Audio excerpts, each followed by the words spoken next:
Welcome to Pariganakaya Daily Update.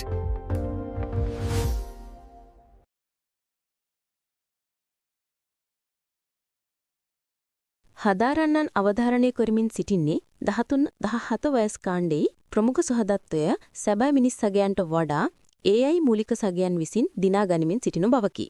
හදාරන්නන් පවසන්නේ මෙම AI කම්පැනියන්ස් වෙතට වන ප්‍රමුඛ සහදත්වය ඔස්සේ මෙම පරපුර තුළ වඩාත් සමාජ හුදකලා බවක් ප්‍රමුඛ සමාජ හිතකර නොවන ලක්ෂණයන් තමන් දකිමින් සිටින බවකි.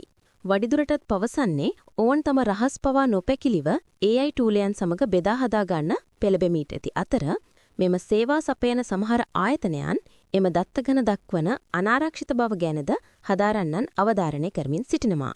එළබෙන පරම්පරාවලදී තම ප්‍රමුඛ සහදත්වය මිනිස් සගයන් වෙතින් යාන්ත්‍රික සගයන් වෙතට පැමිණීම මේ වන විට පැහැදිලි වෙමින් ඇති බවටයි ඔවුන් පවසන්නේ.